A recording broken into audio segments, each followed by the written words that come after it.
주보에 있는 훈독 말씀 같이 훈독하도록 하겠습니다. 우리가 낯선 사람을 만나면 너는 누구냐 하고 묻듯이 하나님도 우리에게 그렇게 물으십니다. 그리고 하나님은 저는 청년입니다 라는 대답을 가장 기뻐하십니다. 왜 그럴까요? 인생에서 가장 중요하고 가장 아름다울 때가 청년 시절이기 때문입니다. 청년 시절은 미래를 위한 안식의 터가 되어야 하며 새 시대를 여는 초석이 되어야 합니다.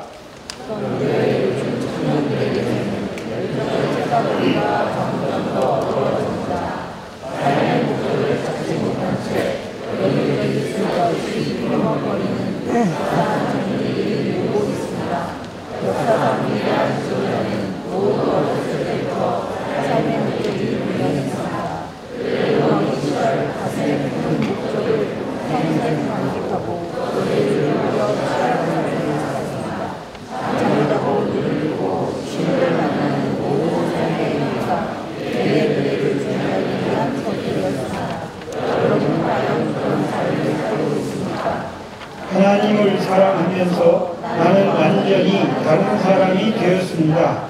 나보다도 인류를 더 사랑하고 나와 내 가족의 문제보다 인류의 고통을 먼저 생각하는 사람이 되었습니다. 또 하나님이 지으신 모든 것을 사랑하려 애썼습니다. 산에 있는 나무도 사랑하고 물에 있는 고기도 사랑하는 마음으로 보았습니다. 세상의 모든 사물에서 하나님의 손길을 느끼려고 촉각을 곤두세웠습니다. 오늘의 말씀은 대학생 청년에게 초점을 맞춘 것입니다. 그래서 대학생 청년 시기를 지나신 여러분들도 계시리라고 보는데 이것은 청년을 위조한 말씀이구나 하고 좀 감안을 해서 같이 하늘의 말씀에 귀를 기울였으면 좋겠습니다. 이제 새 학기를 맞이했습니다. 새 학기에 많은 대학생들 또 원모 장학생들 유학생들도 많이 학교에 들어왔습니다. 그래서 새 학기를 맞이하면서 청년으로 대학생으로 살아간다는 의미를 말씀을 중심하고 살펴보려고 합니다. 대학을 마치면 사회로 진출해서 직업인으로 살아가게 됩니다. 이런 것을 보면 대학 교육은 사회 진출 직전의 과정입니다. 원래 서양에서 대학은 교수와 학생의 조합이었습니다. 유니언이라고 표현했습니다. 유니언 하면 요즘에는 노동조합을 말합니다만 하여튼간에 대학이 시작되었을 때는 교수와 학생이 공동체를 형성하고 꿈을 나누고 진리를 탐구하는 그런 자리였습니다. 근데 오늘의 대학은 그 대학의 초기의 그런 분위기를 많이 잃었습니다. 지금의 대학은 규모가 우선 커졌고요. 두 번째로는 교수와 학생 간에 그렇게 친밀하지 않습니다. 유니언 공동체라고 말하기 어려울 정도로 이렇게 나눠 있는 것을 볼 수 있습니다. 더군다나 우리나라의 대학은 실용주의, 물질주의, 자본주의에 점유되어서 꿈을 찾고 이상을 찾고 진리를 찾아가는 것과는 많이 동떨어진 대학이 되어가고 있습니다. 이런 자본주의에 편승해서 대학생들도 생활의 편리와 경제적 풍요를 추구하는 도구로서 대학을 생각합니다. 한마디로 대학은 취업을 위한 직업교육기관으로 전락된 것이 아닌가 이렇게 생각됩니다. 사람이 몸 마음으로 살아가기 때문에 몸에 필요한 물질적인 의식주 생활을 위한 경제적인 것도 필요하죠. 그렇지만 오늘의 현대사회는 너무 자본주의 중심적이고 너무 물질적이고 너무 소비지향적인 사회로 전락했습니다. 이런 곳에서 성문대학에 입학하고 또 재학하고 계시는 많은 우리 식구님들 생각해보면 우리 2세, 3세 식구들은 이 물질주의, 자본주의, 소비주의의 이런 풍조 속에서 하늘의 뜻에 맞춰서 살아갈 수 있을까? 이런 염려를 하게 됩니다. 그래서 오늘의 말씀을 통해서 우리 대학생들이 어떤 삶의 목표와 방향을 설정하고 살아가는 것이 하늘 부모님이, 참 부모님이 바라시는 건지를 생각해 보려고 합니다. 여기에 참여한 여러분들은 어떻습니까? 여러분은 무슨 꿈과 희망을 품고 대학에 입학했고 또 학업을 계속하고 있는지 묻고 싶습니다. 세상 대학생들처럼 여러분도 혹시라도 생활의 편리와 경제적 풍요에 초점을 맞추고 대학생활을 한다면 하늘은 그것을 보시고 참으로 슬퍼하실 것이라고 봅니다. 오늘의 훈독 말씀이 무엇을 가르쳐주고 있는지 한번 여러분들 다시 주보에 그 훈독 말씀 내용을 점검해 보시기를 바랍니다. 각자 펜을 가지고 말씀을 다시 읽으면서 문단별로 이 문단에서 핵심 내용은 무엇인지 그 문구를 찾아서 줄을 쳐보고 그것이 무엇을 뜻하는지 생각해 보시기 바랍니다. 2분 정도 여유를 드리겠습니다.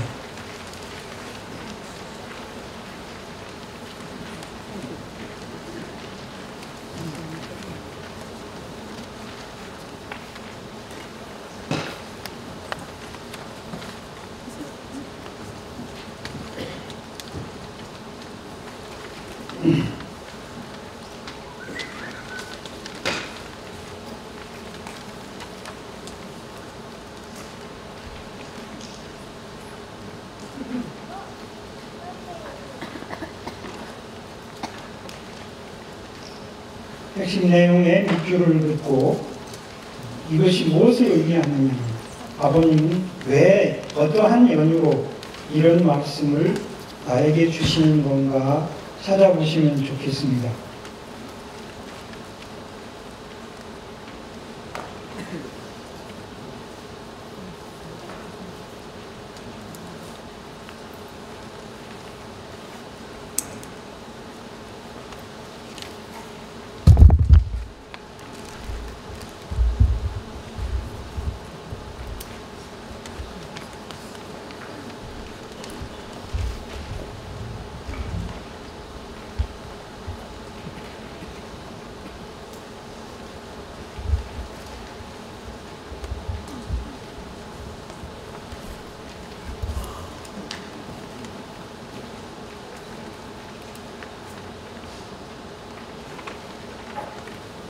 세 문단에서 한 문구씩 핵심 내용을 밑줄을 긋고 그것을 연결해서 생각해 보면서 하늘은 나에게 이렇게 살라 하시는 것 같다고 살펴보면 좋겠습니다.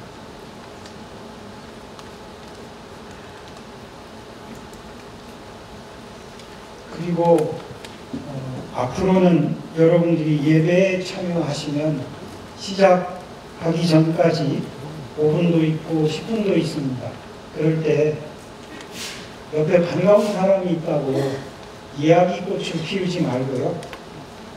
반가운 사람과는 눈인사, 얼굴 인사만 하고 지금 하신 것처럼 오늘 훈독 말씀이 무슨 내용인가를 읽어보고 중요한 부분에 밑줄을 긋고 오늘 하늘은 나에게 이 말씀을 통해서 나를 어떤 길로 안내하시려고 하는지 찾아보시기 바랍니다.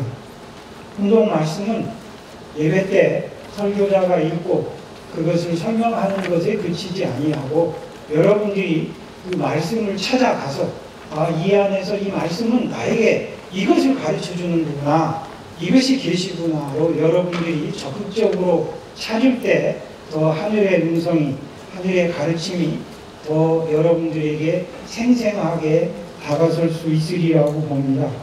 우리가 예배를 드리러 와서 중심이 하늘 부모님이고 참 부모님인데 이 자리에서까지 옆 사람과 그렇게 이야기를 하고 있는 것은 하늘이 바라는 것이 아니라고 저는 봅니다. 이제 다 같이 오늘의 말씀이 담고 있는 의미를 하나씩 짚어보도록 하겠습니다. 아시는 것처럼 이 말씀은 평화를 사랑하는 세계인으로 해서 선택했습니다. 아버님 자서전 마지막 단원에 있는 내용입니다. 그 제목은 청소년들이여 뜻을 세우면 인생이 달라진다, 이런 제목입니다. 오늘의 말씀을 생각해 보면 첫 번째 문단에서는 인생에서 가장 중요하고 아름다운 때가 청년 시절이라고 했습니다. 왜 그럴까요? 청년기에 지금 청년기를 살고 있는 대학생들은 이때가 정말 중요하고 아름다운지 잘 모를 겁니다. 지나봐야 압니다. 지나신 분들은 짐작할 겁니다. 그때 청년기가 나에게 정말 중요한 시기였다, 아름다운 시기였다. 왜냐하면 그것은 첫 번째 문단의 마지막 문장이 가르쳐주는 것처럼 내 미래를 위한 안식의 터가 되고 새 시대를 여는 초석이 되기 때문입니다. 청년 시기에 인생의 목적을, 인생의 방향을 제대로 설정하면 그것이 나의 자산이 돼서 평생 내 삶의 원동력이 됩니다. 동력이 됩니다. 그래서 열심히 내 인생의 목표를 추구하고 청년기를 지나고 나서 보면 그때 그렇게 내가 인생의 목표를 설정하는 것이 참으로 귀한 것이구나를 생각할 수 있기 때문입니다. 두 번째 문단에서는 삶의 목적에 대해서 말씀하셨습니다. 청소년 시절, 청년 시절에 삶의 목적, 인생의 목적을 설정하고 그 목적을 평생 간직하고 그것을 이루려고 치열하게 살라는 것이죠.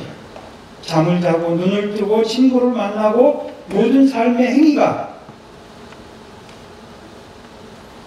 미래의 삶의 목적을 성취하기 위한 것으로 된다면 그야말로 그런 사람들은 역사의 위대한 사람이 될 것이고 또 열정을 가지고 산 그런 사람이 될 거라는 것입니다. 그런데 오늘의 사회를 보면 청소년들이, 청년들이 열정이 없고 쓸데없이 여기 기우 저기 기우 방황하고 있는 것을 지적하시는 것입니다.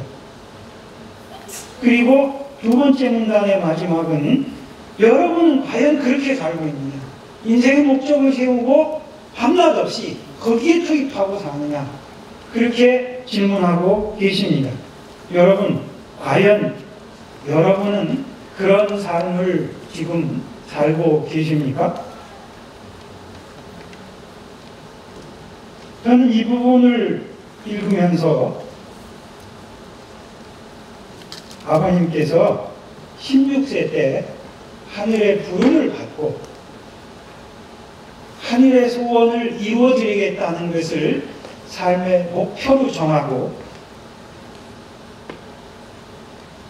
잠을 자나 눈을 뜨나 친구를 만나나 무엇을 하나 거기에 초점을 맞추어서 살아가신 당신의 자신을, 당신의 과거를 말씀하시는 것이라고 그렇게 보았습니다. 그리고 우리들에게 나도 그 길을 갔는데 여러분들도 그렇게 가고 있습니까?를 묻는 것으로 받아들였습니다. 세 번째 문단입니다. 그렇게 하나님을 사랑하면서 나를 주입하면 내가 바뀐다. 그래서 뜻을 세운 사람은 인생을 바꿀 수 있다. 그렇게 봅니다. 그래서 아버님은 나보다도 당신보다도 인류를 더 사랑하고 가족보다도 인류의 고통을 먼저 짊어지고 하나님이 지으신 모든 것을 사랑하게 되었다는 것입니다. 산에 가면 나무도 사랑할 수 있고 들에 가면 고기도 사랑하고 어디에 가면 이 자리에 오면 건물을 사랑하고 사람을 사랑하고 공기를 사랑하고 그렇게 될 수 있었다는 거죠.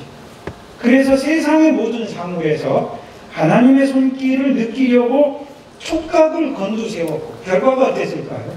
모든 곳에서 하나님을 느낄 수 있었기 때문에 하나님은 우리가 고백하는 것처럼 무형의 하나님, 무소부재한 하나님, 어디에나 계시는 하나님, 언제나 어느 때나 나와 함께 계시는 하나님인 것을 가르쳐주고 계신 겁니다.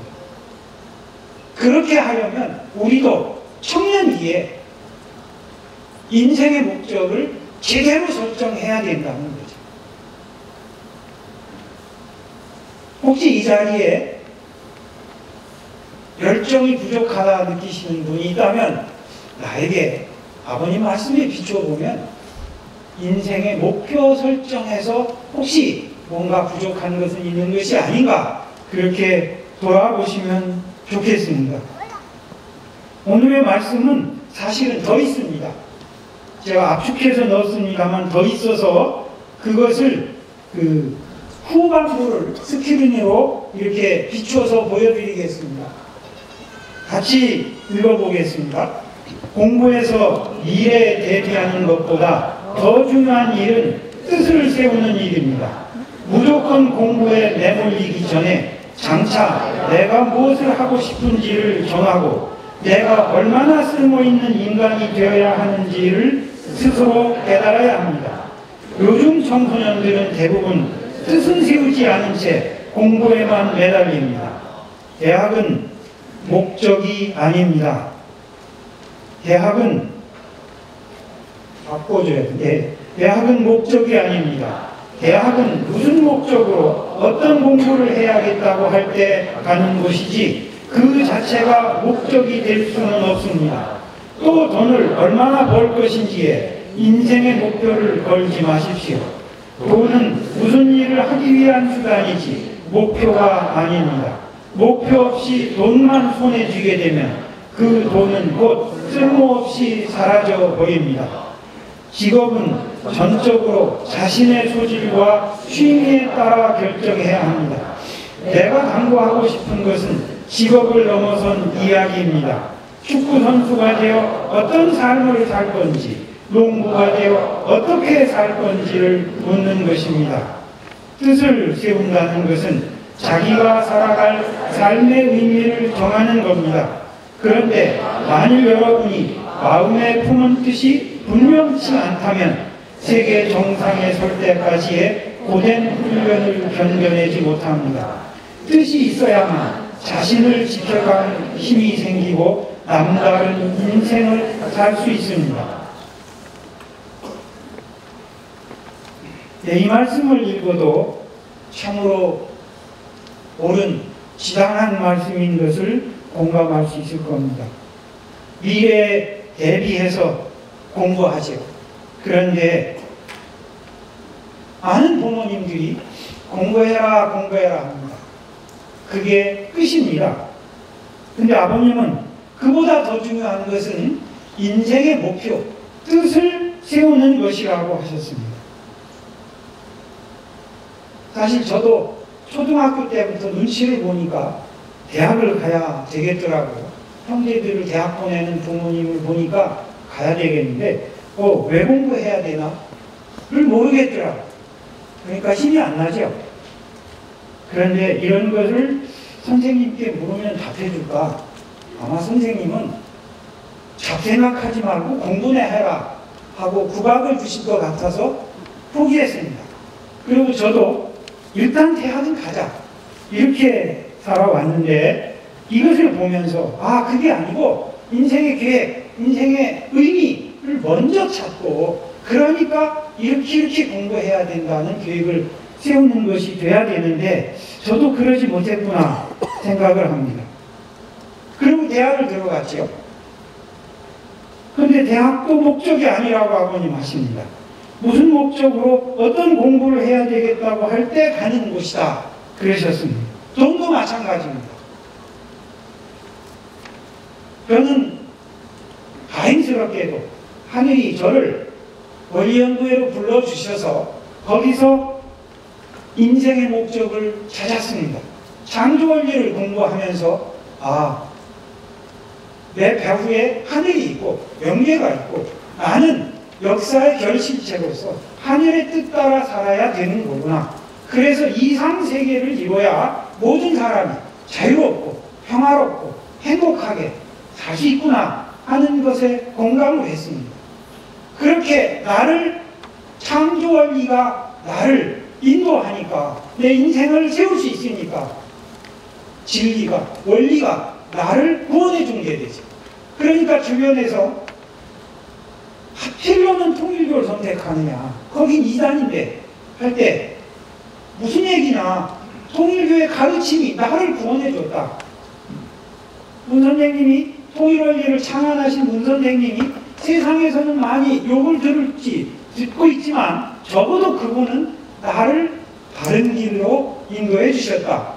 그러니까 나한테는 그분은 구세주다. 이렇게 얘기할 수 있는 거죠. 우리는 그런 길을 갈 수 있어서 행운입니다. 하늘이 그렇게 나를 인도하기 때문에 저는 청년 시절에, 대학 시절에 원리연구회를 통해서 원리를 알고 인생의 목적을 잡고 그렇게 갈 수 있어서 참으로 다행이었습니다. 물론 그렇게 가면 주변에서 비웃지요. 손가락질하죠. 집안에서도 걱정하죠. 너 대학 가서 졸업한 후에 돈 벌어야지 어떻게 하려고 하느냐. 그 걱정을 하지요. 그런데 돈보다 더 중요한 것을 배울 수 있고 찾았는데 그 말이 귀에 안 들리죠. 그러니까 주변 사람이 뭐라고 합니까? 쟤 좀 맛이 갔다, 미쳤다 이러는 거죠. 우리 통일교 1세들은 대부분 그런 길을 갔습니다. 그래서 인생을 설계할 수 있었습니다.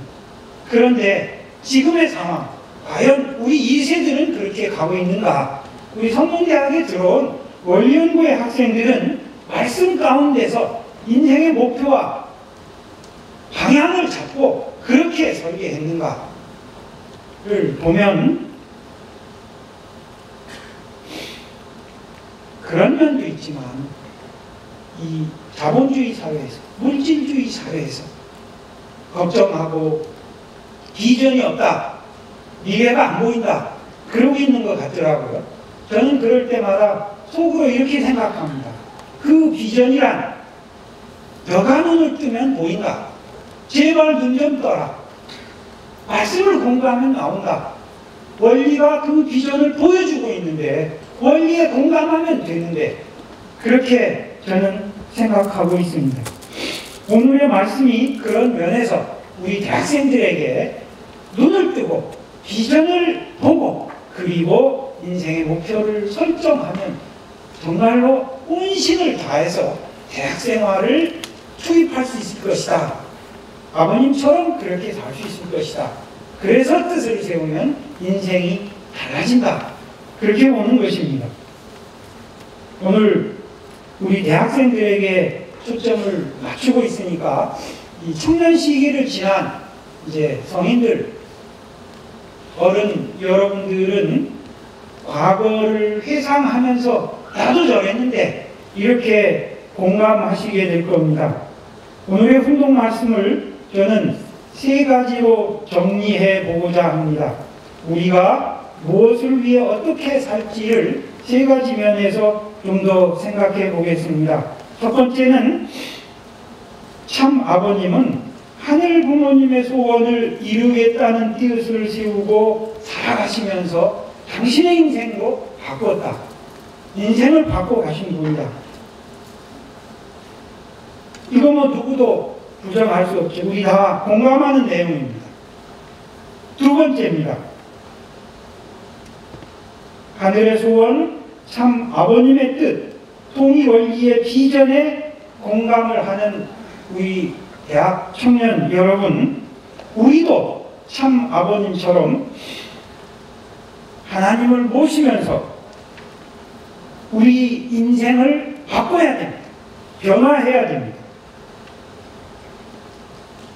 통일원리의 비전에 공감하면, 그리고 신앙활동, 원년교회 활동에 참여하면 바꿀 수 있습니다. 그런데 혹시라도 몸은 여기에 있는데 마음으로 원리의 비전에 공감하지 않는 분이 혹시 계십니까? 그런 분에게는 원리 공부를 한번 진지하게 다시 해보실 것을 권장합니다.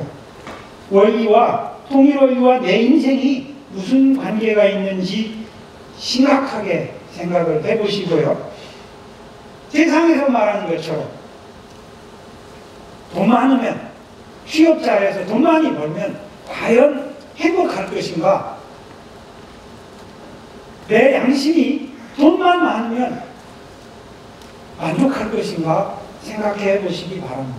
그리고 돈 많은 사람, 재벌들이 행복하게 살든가, 그게 내 삶의 목표가 될 수 있나, 모델이 될 수 있나 생각해 보시기 바랍니다. 사실 돈 많은 사람들은 우리들보다 훨씬 더 괴로워하고 있습니다.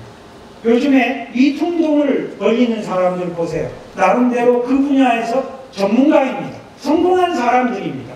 그들이 어떻게 살아갔는지를 보시기 바랍니다. 인생에 건강한, 건전한 하늘적 목표를 설정하지 않으면 그렇게 됩니다. 그런 면에서 통일원리의 비전에 공감하시고 그 길에 투입하면 우리의 삶이 달라지고 운명이 달라집니다. 우리 교회 안에도 뭐 사주 관상을 보는 분들 많더라고요. 하늘이 나를 선택했는데, 내가 하늘을 선택했는데 운명이 열립니다. 이미 결정된 운명이 아니고 우리가 개척할 수 있는 운명이라고 믿고 가시는 것이 저는 더 타당하다고 봅니다. 세 번째입니다.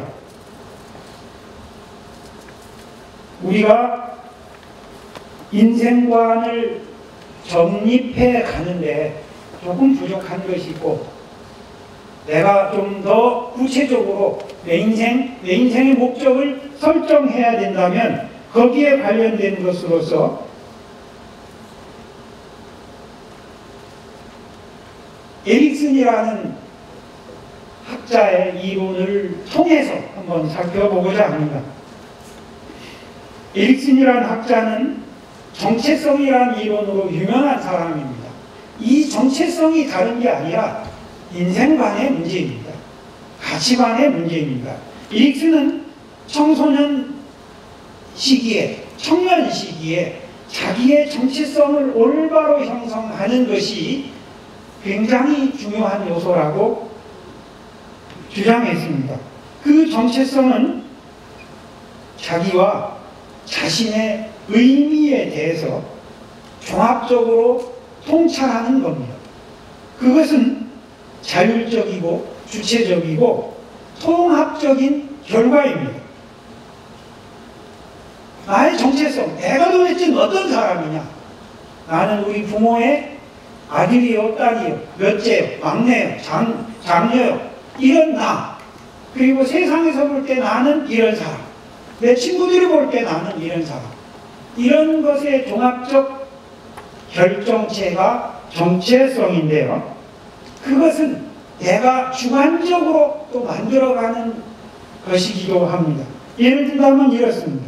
에릭슨은 친구, 동료 이런 사람과의 교류도 중요하다고 봤습니다. 우리가 친구와 어울리면서 이 친구는 좀 까다로워, 이 친구는 자기중심적이고, 이 친구는 참으로 배려심이 많고, 이 친구는 지금 묵묵히 미래의 어떤 목표를 설정하고 노력을 하고 있는 친구구나 볼 수 있죠. 친구를 그렇게 보면 곧바로 뭘 생각하느냐 하면, 그런데 나는 누군가 저 친구처럼 저렇게 성실하게 살아가느냐, 저 친구처럼 미래를 준비하는 나인가 아닌가를 비교하면서 장점을 닮으려고 합니다. 누구나 그러고 있습니다. 그렇게 친구와의 교제 굉장히 중요한 요소입니다. 또 있습니다. 뭐냐? 종교나 이념이나 사상을 접해보면서 그 종교의 가치관, 그 종교의 세계관, 이념을 통해서 어떤 세상이 사람이 지향해야 될 이상적 세상인가를 생각할 수 있습니다. 우리가 원리를 접하면서 창조 원리에서 그것을 알 수 있습니다. 인간과 하나님과 인간과 만물이 조화를 이루는 자유와 평화와 통일과 해방의 세상, 이런 멋진 세계관을 우리는 배울 수 있습니다. 그런데 뭔가 잘못됐다고 하죠. 인간식 아담 해와의 타락으로 애초부터 인간이 잘못됐기 때문에 이상세계를 이루지 못하고 지금 이렇게 만들어 놓은 세계가 지상지옥이요 죄악의 세계다, 이렇게 설명하면서 여기로부터 우리가 죄악을 끊고 그 본래의 이상세계로 돌아갈 수 있다. 그 중심이 메시아고 재림주고, 그분을 통해서 우리가 함께 가면 이런 세상을 이룰 수 있다. 통일원리는 이렇게 가르쳐줍니다. 물론 다른 종교도 다른 방식으로 이상세계를 그려주고 어떻게 이상세계를 만들어갈지를 설명해 줍니다. 청년 시절에는 그런 것을 배우면서 나는 어떻게 살 것인가를 정립할 수 있기 때문에 이념이나 사상이나 종교도 굉장히 도움이 됩니다. 다만 완전히 이념이 사상에 매몰돼서 자기를 잃어버리면 그것은 문제가 되겠죠. 에릭슨은 또 한 가지를 말합니다. 뭐냐면 청소년들이, 청년들이 이렇게 자신의 인생을 꿈꾸고 구상해보고 추구할 때 기성세대가 그들에게 책임을 묻지 말고 닥달하지 말고 좀 놔두라는 거죠. 기회를 주라는 거죠. 그거를 에릭슨은 심리사회적 유예기라고 했습니다.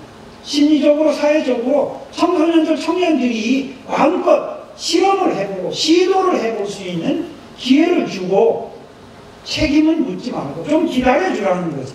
그런데 우리 사회는 그러지 않습니다. 초등학교 때부터 닥달합니다.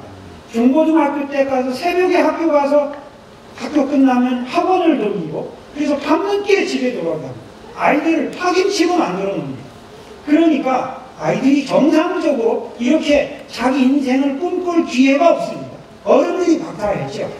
그리고 공부해라, 공부해라. 아주 기가 막히게 길을 열어놓고 그 길로 몰아가면서 이건 내가 선택한 거다, 이건 네 뜻이다, 이렇게 만들어갑니다. 그 결과가 우리의 젊은이들이 아버님 말씀하시는 것처럼 열정이 없이 여기저기 휩쓸려 다니고 있는 겁니다. 그래서 사회가, 공동체가, 가정이, 부모가, 학교가 여유를 줘야 된다는 거죠. 그런데 그렇지 못하고 있습니다. 그래서 박근혜 정권 때, 지금 이제 문재인 정권 들어서서 중학생에게 자유학기제를 허용하고 있습니다. 이제는 자유학년제를 허용하겠다는 겁니다. 자유학년제 1년 동안입니다. 나머지는 자유를 주지 않겠다는 겁니다. 이래놓고 청소년들이 제대로 성장하고 이렇게 해서 이 나라의 다음 중심축을 세우겠다는 이 기성세대의 사고, 정말 문제가 많습니다. 자, 마무리하고자 합니다. 그럼 우리 공동체는 어떻습니까? 우리 축복가정들은 어떻습니까? 우리 교회는 어떻습니까? 혹시 우리들, 여기서 말하는 우리들은 어른들입니다. 기성세대입니다. 우리들은 중고등학생들을 보면서 대학생들을 보면서 우리도 똑같이 그들에게 공부 잘하니? 공부 열심히 하니? 열심히 해라. 혹시 이렇게만 말하고 있는 거 아닌가? 그러지 말고 내 꿈은 뭐니? 너는 무엇을 원하니? 너는 어떤 기분이니? 이렇게 물으면 안 될까? 저렇게 방황하는 청소년들, 젊은이들을 보면서 취업해라. 내가 경쟁에서 이기지 않으면 나부자가 된다. 이렇게 말하는 것이 정상이겠습니까? 그들과 공감할 수 있어야 되고 그들에게 기회를 주고 좀 기다려줘야 되는데 우리 교회 성인들도 어른들도 무척 다급합니다. 다급해서 우리 다음 세대들에게 여유를 주지 못하고 있습니다. 저는 우리가 아버님 말씀을 통해서 정말 다음 세대들, 청소년, 청년들을 꿈이 있고 열정 있는 사람으로 키우려면 1세대부터 반성을 하고 지도자부터 반성을 해야 된다고 봅니다. 그러면 대학 청년들은 어떻게 해야 될까? 아까 말씀드린 것처럼 스스로 이게 말이 되는지 모르겠습니다만은 좀 여유를 가지십시오.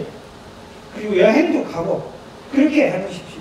그리고 만일에 목표를 세우고 설계를 했다면 우리 학교에 좋은 제도가 있습니다. 현장 실습 인턴십이 있습니다.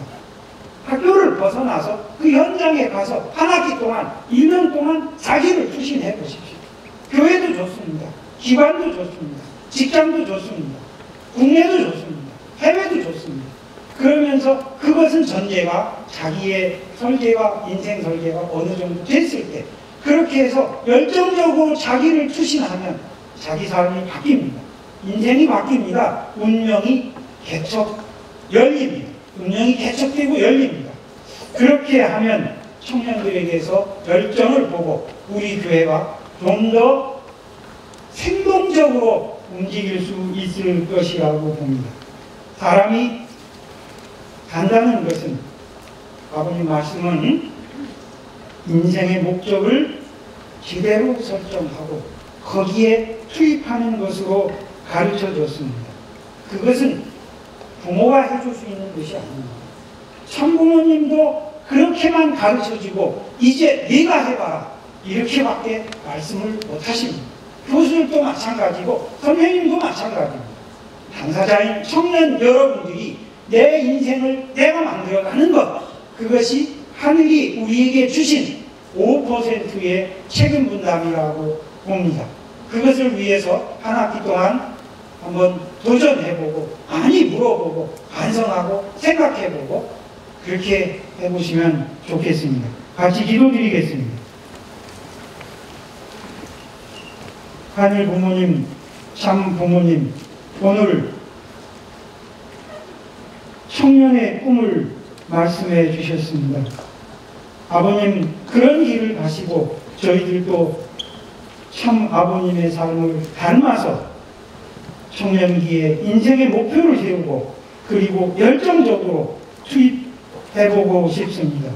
그 길을 열어주시옵소서. 그 길을 인도해 주시옵소서.